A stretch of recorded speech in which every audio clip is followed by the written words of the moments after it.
100 रुपये का पुरस्कार परम माधुरी मान रहे हैं, बजा रहे हैं। जरा सा गौर करेंगे, पहली लाइन संकेत करती है क्या? स्वर्ग से भी सुघर, स्वर्ग से भी सुघर भूम काशी की है। साधु सन्यासी जोगी जति जन्मे जहां, कहते शिव के त्रिशूल काशी टिकी, जिस काशी में श्री गोवर्धन गाँव आम।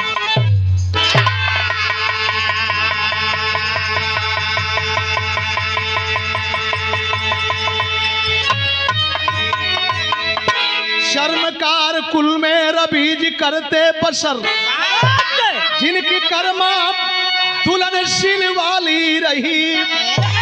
शाम का काम करते थे गाते भजन, जिनकी दिनचर्या दिन में निराली रही।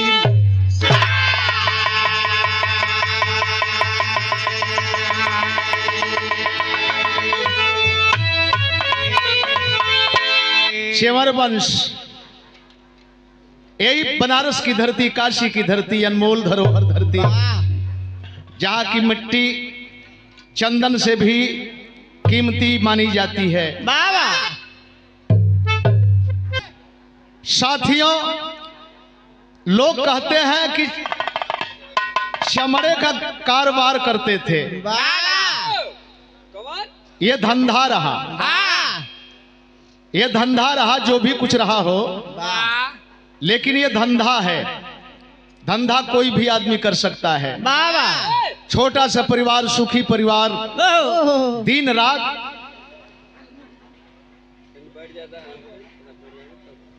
रात हमेशा काम करते हुए भी भगवान के ध्यान में लीन रहा करते थे। सुलाइम भैया, काम कर रहे हैं आपको। नहीं ठीक है, ठीक है। अरे बहुत बहुत धन्यवाद। एक लाइन संकेत था, आदमी यही के कहला कि अपने कमाई के कुछ अंश भक्ति भाव में, भजन में लगा देवे के चाहिए। बाबा क्या था उस गरीब के पास? गरीब के पास जो भी कुछ था, काम करते हुए भी ईश्वर के प्रेम में उनकी अच्छी प्रेरणा रही। एक लाइन संकेत था, आगे हुआ क्या?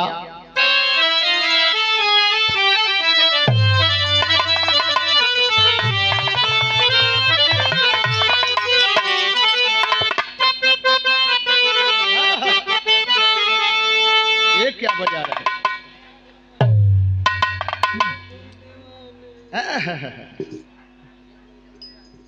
अरे राम चाकई ई संकेत था,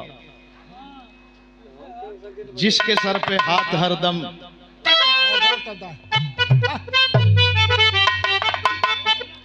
हरे दिल दीवाने मिट गए,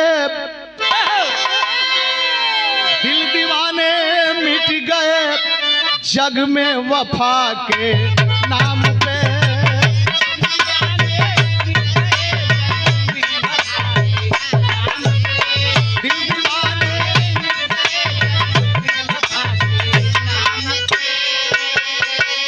दिल दीवाने मिट गए, जग में वफा के नाम पे। अरे कोई भंवर में डूब गया, कोई भंवर में डूब गया, को ही गया मुँह काम पे।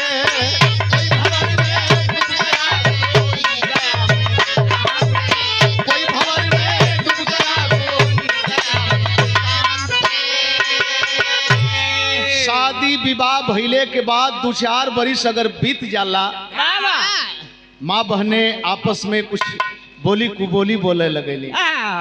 देखें, नारी नारी समाज को ही कुछ बोली बोलती हैं, और इसका परिणाम निकला, ऐ खुदा, या खुदा यही तमन्ना, या खुदा यही तमन्ना, दे रबिया चाँद दे।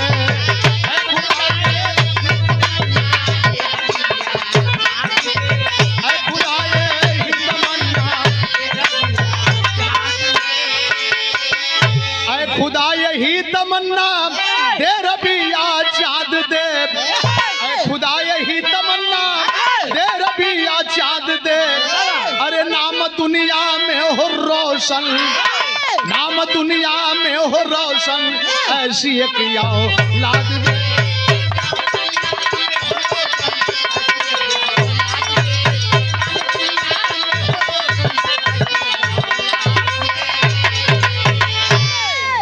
मैंने बताया कि पूजा पाठ करते समय बस एक सोच थी कि प्रभु मेरा कलंक कैसे मिटेगा।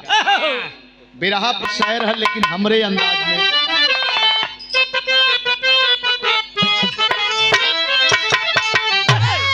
भक्तों के भाव को सुनता भगवान नहीं है, भक्तों के भाव को सुनता भगवान नहीं है पहरा, भक्तों के खातिर देता घूम घूम कर जाकर पहरा। गर्भवती कर्मा पीड़िता की अर्जी सुने विधाता, एक लाल उस समय गोदी में उन्हें दे दिए दाता। खुशहाली घर में आई पूर्णिमा माघ महीना, खुशहाली घर में आई पूर्णिमा माघ महीना, उस निर्धन की झोपड़ी में निकला है सुघर नगीना।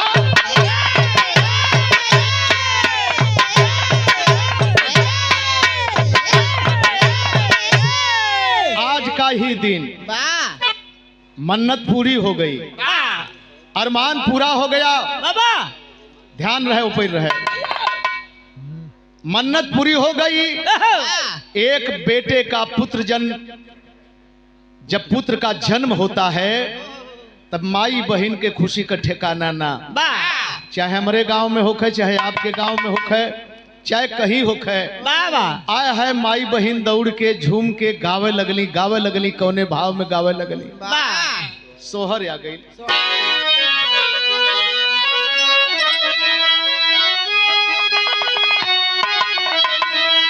छुट्टी के परोसनी गुजरिया। आज कहाँ हुआ भैया तुम? चला चला हाँ। छुट्टी के परोसनी गुजरिया, सब गावली सोहरिया। ललना कर माँ के भई ललनावा, आंगनवा उठ सोहर।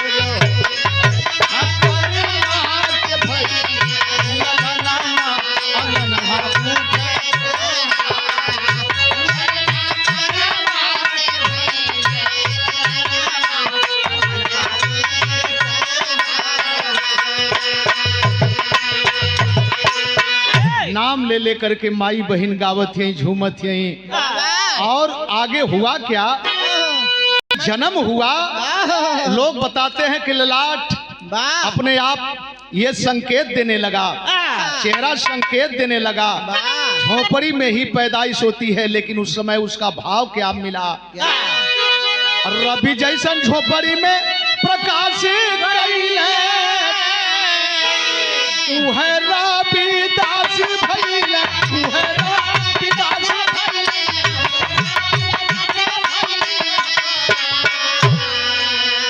झोपड़ी में रवि जस प्रकाश कैले, उहे रविदास भैया, उहे रविदास भैया।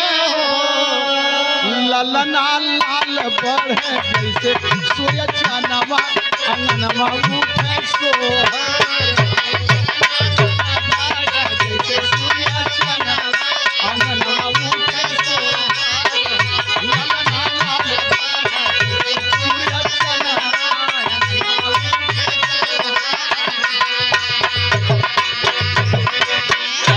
आया है बचपन में ही मुखड़े को देख करके लोग तमाम चर्चाएं शुरू कर दिए, लेकिन जब जमीन पर पांव रखे आया है कुछ चलने लगे।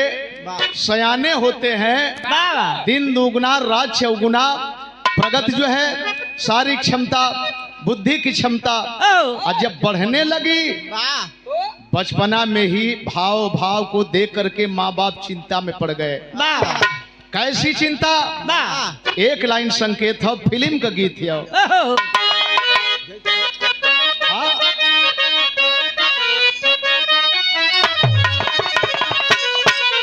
कैसे रोज आवलू टूटे सुन की आई वरी निदिया निदरी पन कैसे रोज आवलू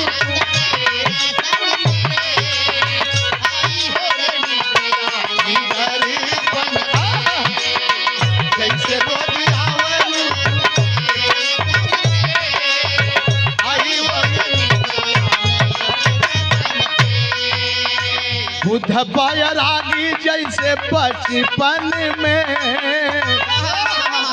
संत रविदास जी को विरासत कहा गया से बचपन में वैसे रविदास भरा तन मन में बुध बैरागी जैसे बचपन में वैसे रविदास भरा तन मन में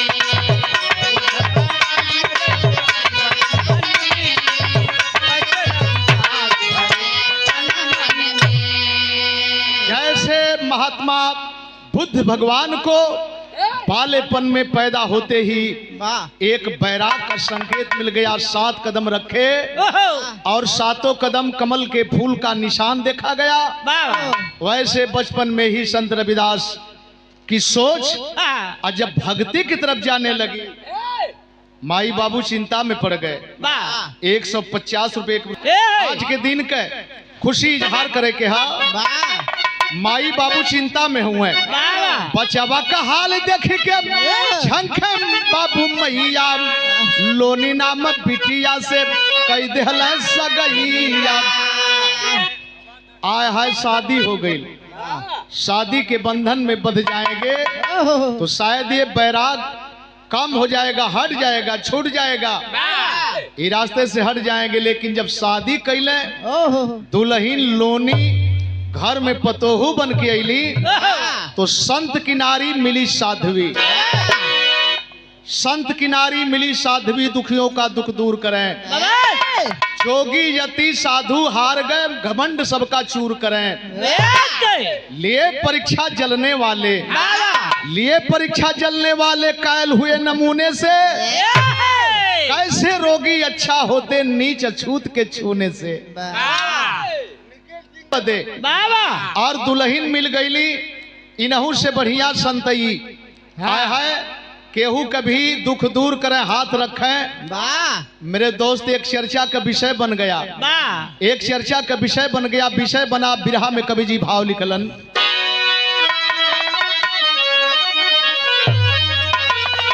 हरे पीछे में ताना पाना का लगल, अरे पीछे में ताना पाना का लगल। राह एक आने का एक जाने का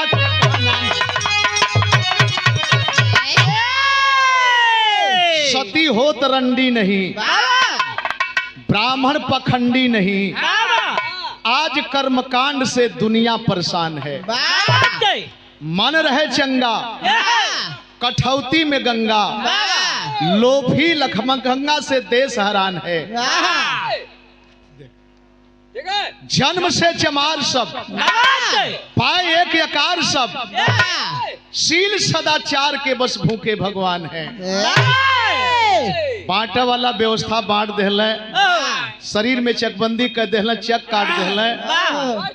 यहर ब्राह्मण कह देहले, यहर क्षत्रिय कह देहले, इनके वैश्य कह देहले, नीचे शूद्र कह देहले। लेकिन नहीं मेरे दोस्त, यही तो बताया गया कि जन्म से चमार सब, पाए एक यकार सब। भैया अखिलेश, अखिले ना है भैया, शारदा भैया, अखिलानंद भैया, जन्म से चमार सब, पाए एक यकार सब। शील सदाचार के बस भूखे भगवान है। न केहू मुंह से पैदा भयल हो, न केहू गोड़ से पैदा भयल हो, न कोई हाथ से पैदा भयल हो। जे भी पैदा भयल हो मतारी के पेट से पैदा भयल हो। और पैदा होते समय यही पूछा जाए कि किस बिरादरी के, तो बच्चा नहीं बता पाएगा। हम बताते हैं, जातियों में बांटते हैं।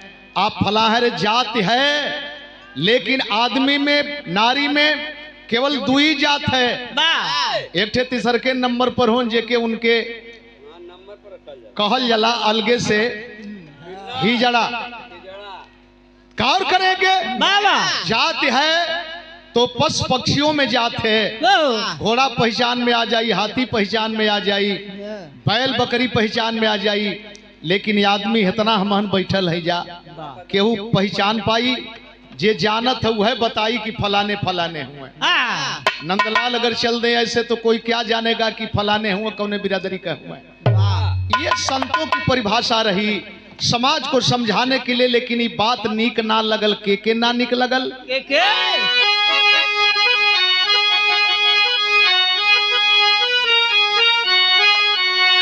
हर कवन कराए घर बैठवल अपने कोई लड़िया में लागल रे, मेरा मोही दगा दे के अरे भागल रे, मेरा मोही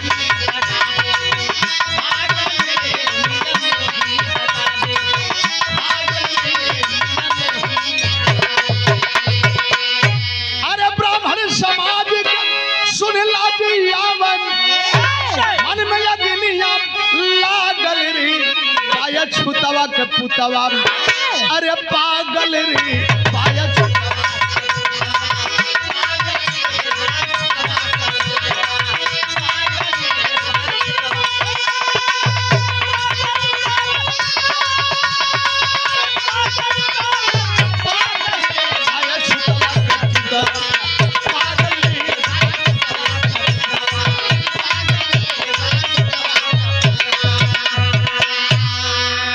कौन डीजे बतौला भैया कि जात बिरादरी से घृणा न करें। अगर घृणा करना है तो उसके विचार से घृणा करें। विचार में अगर गड़बड़ी है तो आपका अपना नहीं है। और यहाँ दिक्कत होखे लगल, आपस में चर्चा होखे लगल कि हमनी का जड़ खोद जो लहा कबीरा। कबीर साहब सीनियर कहे जाते हैं। हमनी का जड़ खोद जो लहा कबीरा, अरे वो से बढ़ के चमार देला पीरा।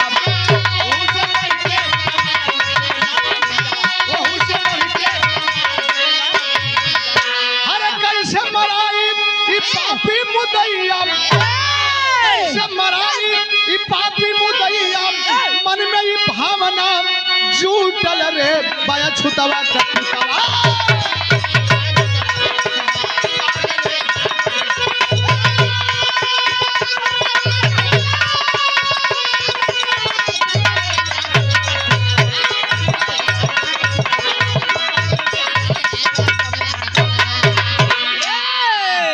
अब यह दिक्कत होकर जाती है, दिक्कत होकर जाते कि शास्त्रार्थ में मात खाए, गंगा मैया के सामने मात खाए, पानी में शालिग्राम तैरा दिए, काट के मूर्ति डूब गई, यहाँ भी मात खाए। हर जगह जब मात खाए परेशान होकर के आडम्बरीवादी विचार के लोग, आडम्बरवादी विचार के लोग अपनी सोच बना लिए कि काम करा के कर जड़िए खत्म कैदा न रही, न तो हमहन के जड़ में गर्म पानी डाली, आज जड़ी खत्म करे बदे सोचत हुए लोग। का सोचत हुए? एक तर्ज लगल,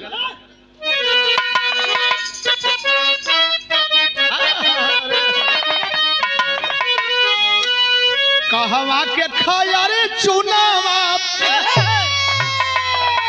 कहवा के खाया रे चुनावा, कहवा के रे पान, कहवा के टिकुली,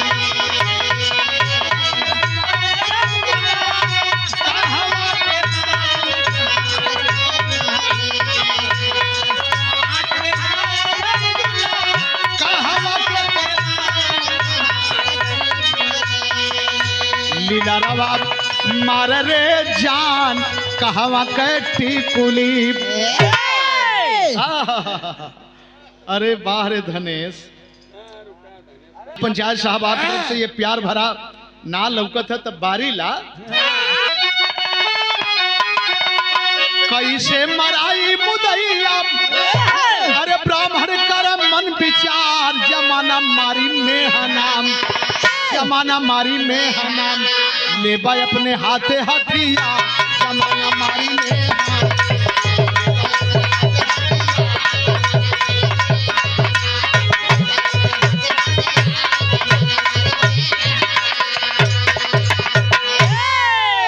है बतावल जला कि केहू के कान पर बंदूक रख के ना चला चाहिए। काम कैला तो हर नाम भी न आवे सामने। अरे काशी नरेश से शिकायत कैल जाई के कैसा रविदास संत देखा बोलाई के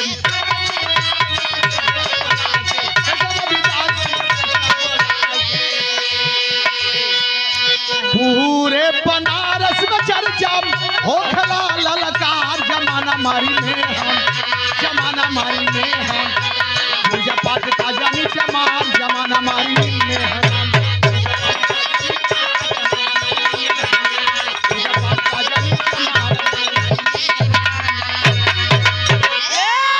आए हाय काशी नरेश के पास लोग पहुंचे शिकवा किए ए साहब ई कौने शास्त्र में लिखल हो कौने वेद पुराण में लिखल हो कि चमारो पूजा करी।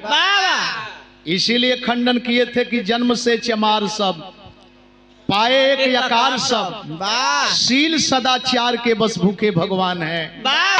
भगवान कभी ये नहीं कहते कि हमें बहुत बढ़िया पुआ पकवान मंगा दो। निष्ठा खाते हैं, श्रद्धा खाते हैं, निष्ठा होनी चाहिए, पवित्र निष्ठा के साथ श्रद्धा होनी चाहिए। आय हाय हाय काशी नरेश जब इस बात को सुने कि शिकवा कर रहे हैं लोग, आदेश कर दिए कि दोनों दल हमारे दरबार में आ जा। अब ही लगल तुहार वाली जोन बजावत हुआ। अरे काशी नरेश बुलक ववल संभनवा हो मंडप में सब ही बैठल पाय हो। राजा तो राजा हुआ करते हैं, न्याय प्रिय राजा काशी के। एक तरफ रविदास को बैठाए, एक तरफ उनके साथ ईर्ष्या करने वालों की कतार बनी। लेकिन एक काम कैले कि काशी नरेश बुलक वाये संभनवा हो मंडप में सब ही बैठल पाय आ कुर्सी पर मूर्ति रख के कैले अल्लाह नावा हो कुर्सी पर मूर्ति रख के कैले अल्लाह नावा मंत्र से केहू ले बोलाय हो।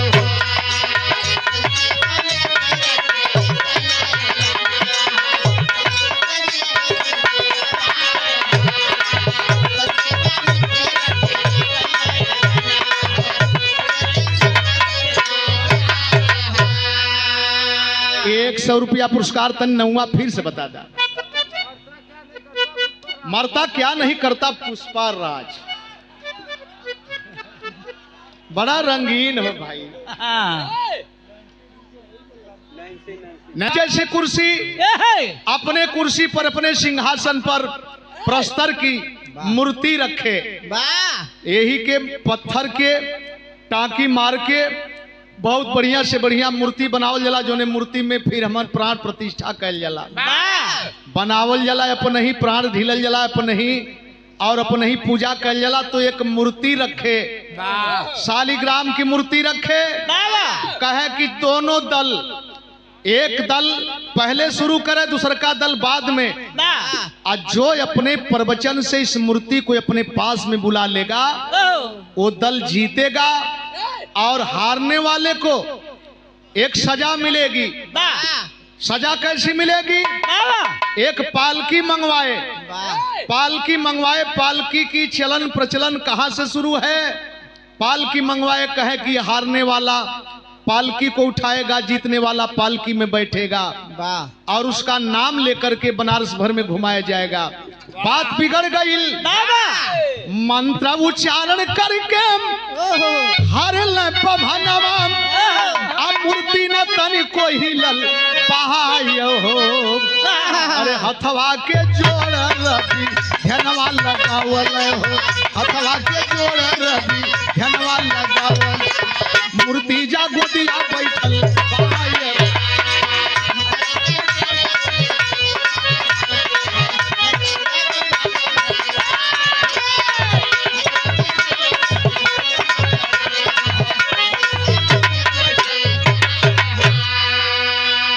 भक्ति की शक्ति देखे, विरोध में जितने लोग थे अपना अपना प्रवचन कर लिए और गब्बर मिस्त्री मिसिरपुर से बोले।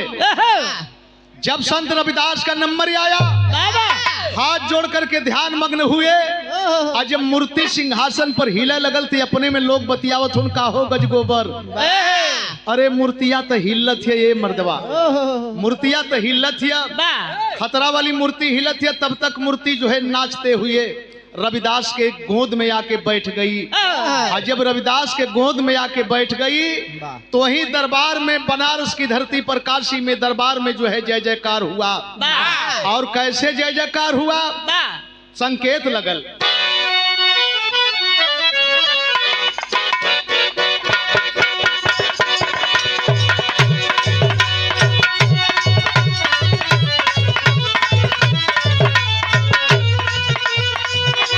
निबिया के दरिया के डोलिया बनल बा, निबिया पतइए वो हार।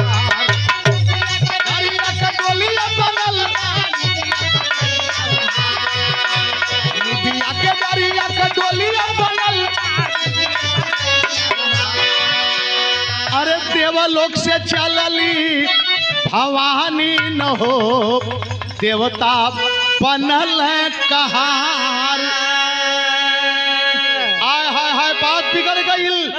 अरे पूरे बनारस में चर्चा हो गई, शेरवा हो गई लसियार।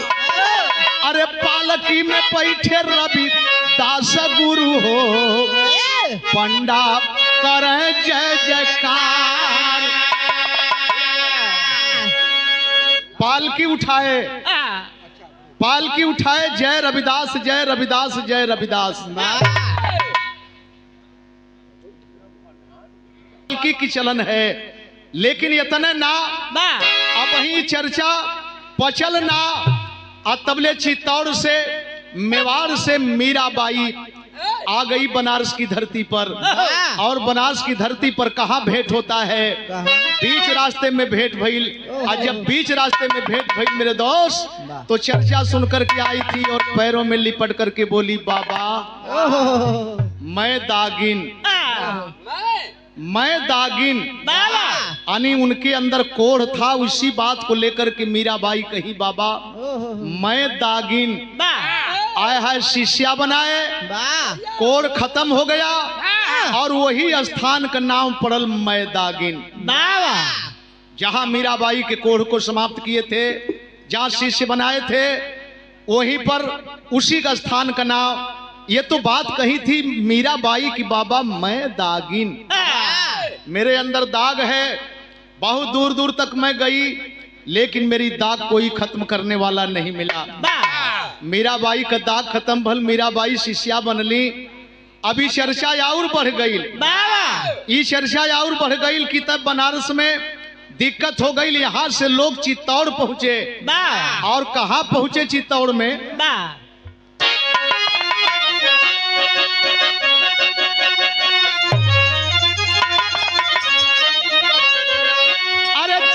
बोले विक्रम सिंह से पानी पानी छत्रिन के। अरे जाके बोले विक्रम सिंह से पानी पानी छत्रिन के। अब बिगाड़ दहली आके मीरा रानी पानी छत्रिन के।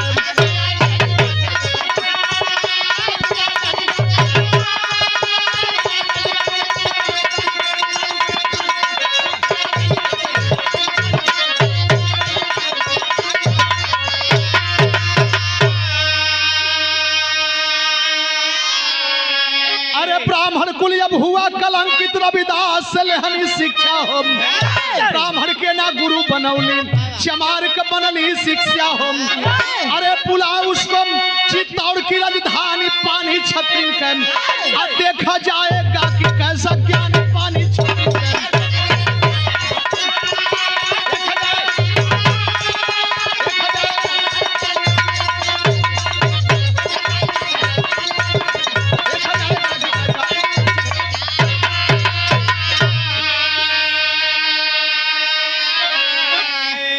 सिंह के दरबार में, विक्रम सिंह के दरबार में पहुंच करके यहाँ से लोग शिकायत किए।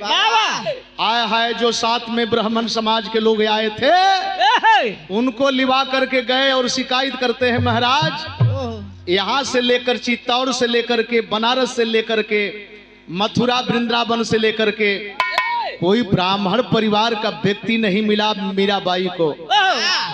बनारस में गई, सिर गोवर्धन में गई, एक चमार का पैर पकड़ के और शिष्या बनी। बनिए बिगड़ गल छत्री कुल के, बुलाएं उसको यहाँ पर देखा जाए कितना बड़ा तपस्वी है। तो झाली बाई चचिया सास को लोग आगाह किए, आप जाइए उनको बुला के लाइए। मीरा इनकार कर गई, लेकिन झाली बाई आती हैं और हाथ जोड़ करके निवेदन करती हैं, बाबा एक बार चित्तौड़ के दरबार पर अपना पवित्र पांव रख दें। संत बड़े दूरगामी होते हैं, लेकिन समझ में बात आ गई, अगर मैं इनकार करूंगा तो मेरी परिभाषा बिगड़ेगी। कैले का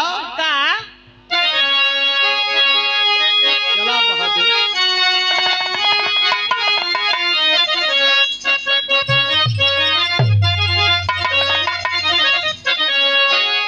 अरे चित्तौड़ की नगरिया में गैल गुरु रवि जी,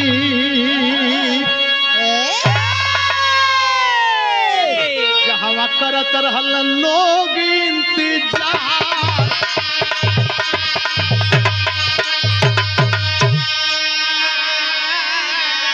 अरे कुम्भराज मंदिरवा में ले गई मुदैया, जहाँ छिपल रहल लेके हथियार।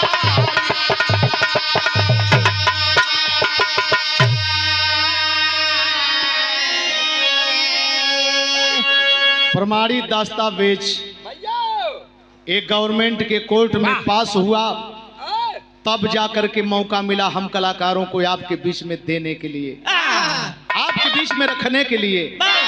मेरे दोस्त आए हाय, होता क्या है, कुंभलराज कृष्ण भगवान के मंदिर में लोग लेके गए। मीरा बगल में दूर से तमाशा देख रही थी। वही शास्त्रार्थ शुरू हुआ, और शास्त्रार्थ में जब मात खाए लोग तो कहे कि अच्छा तो एक बात बताओ कि तुम्हारे अंदर जनेऊ कहाँ है। हम जनेऊ पहने हैं, तुम ब्राह्मण हो तो जनेऊ क्यों नहीं पहनते हो। कहला कि जो ब्रह्म को पहचाने वही ब्राह्मण है, जात बिरादरी से मतलब नहीं, जो ब्रह्म का पहचान कर ले वही ब्राह्मण है। कल नहीं ब्राह्मण है तो फिर जनेऊ दिखाओ। कहला कि बाहर का जनेऊ हमको अच्छा नहीं लगता। हाय हाय हाय हाय, अंदर का जनेऊ हम पहने हैं, और हमको पहनाने वाला तो जो तुमको भेजा है वही हमको भेजा है, और तुमको यहाँ पर वो जनेऊ बर्दाश्त नहीं हुआ, तुम अपने आप नकली जनेऊ पहने हो। हमको तो उसने वहीं से जनेऊ पहना करके भेजा है। कलम दिखाओ, कहा कलम मेरे अंदर है, यही जनता धोखा हो गई।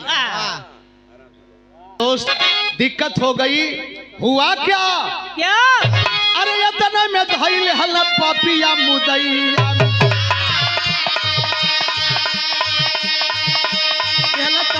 ऐसे छतिया के पार।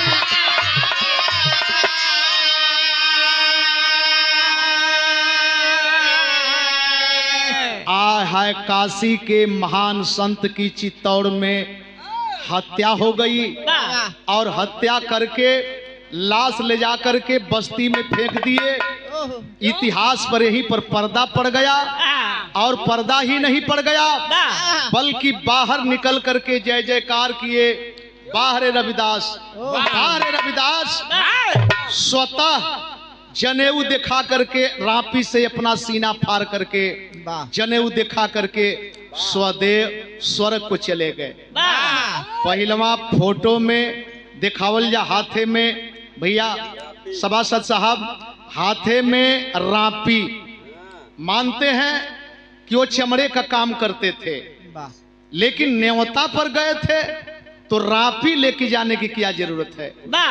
ये पर्दा दिया गया और मार करके जो चर्चा का विषय बना कि स्वदेह शरीर सहित स्वर्ग में चले गए। लेकिन ये बात बगल से मीरा देख रही थी, मीरा को बर्दाश्त नहीं हुआ। अरे गुरु का मरनवा न देख सबली मीरा, गुरु का मरनवा न देख पौली मीरा, चितौड़ से भाग गई मेहता मझारी।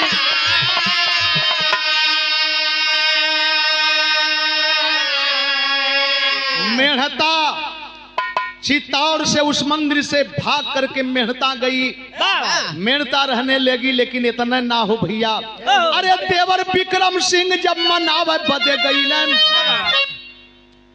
देवर विक्रम सिंह जब मनावे बदे गईलन, रोई के बचन मीरा कही दे ही बार।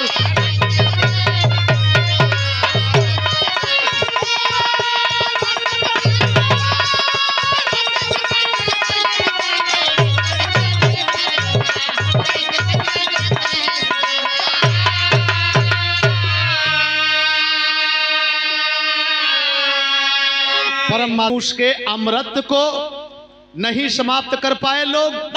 मीरा को मनाने जब देवर विक्रम सिंह गए, भाभी जो कुछ हुआ भूल जाओ, भाभी माफ करो, भाभी चलो वापस। कल ही विक्रम सिंह चलूंगी, लेकिन एक बात,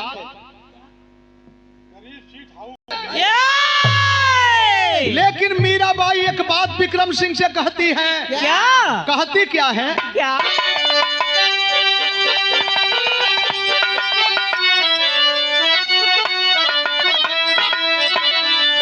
अरे बोली मीरा, बोली मीरा पीरा नयन से उतरी। अरे तब भैलन किला में मरा नवा गुरु का हमारी।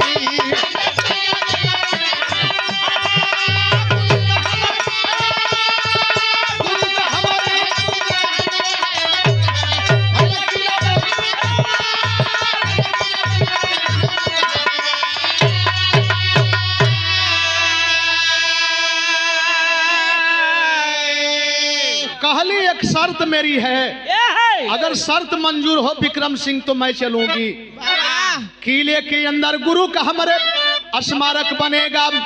अरे साथ चलूंगी तेरे जब ना कोई जंग ठनेगा, होत रही है दर्शन गुरु का हमारी। आया है चलूंगी, लेकिन चित्तौड़ किले के अंदर स्मारक बनेगा और कोई एतराज नहीं होगा। आस्ते आस्ते आस्ते आस्ते बिरहा का सारांश है। बिरहा का सारांश है आस्ते आस्ते बड़ा खोला, बड़ा अध्ययन कइल जाला। गौर करेंगे।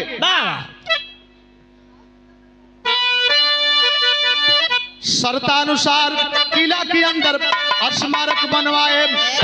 अरे स्मारक के ऊपर जब छतरी सुने लगाए, छतरी पर चरण निशानमा गुरु का हमारी।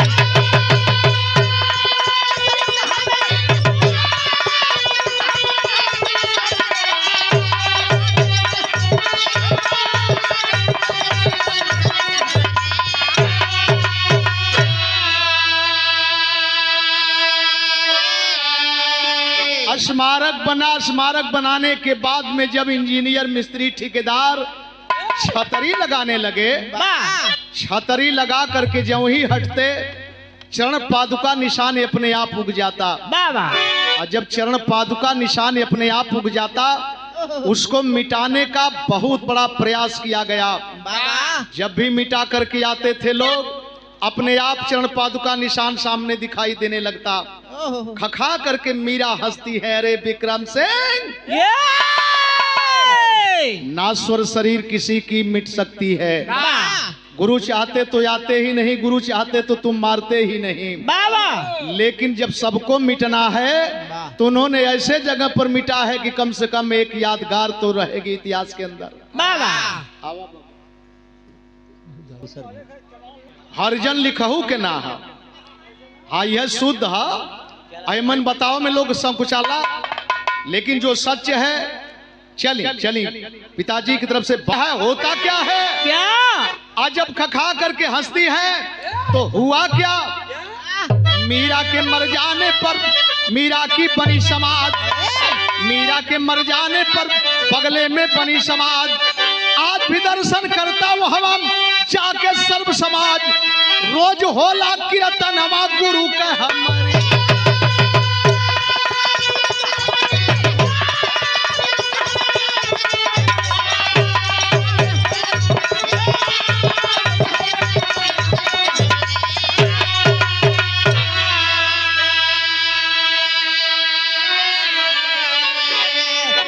परम बाबा यही है संत का कर्म, मर जाने के बाद भी आज जन जन में चर्चा है। ओहो कभी कारिख लगाने वाले स्वयं अपने आप में कारिख लगा लिए।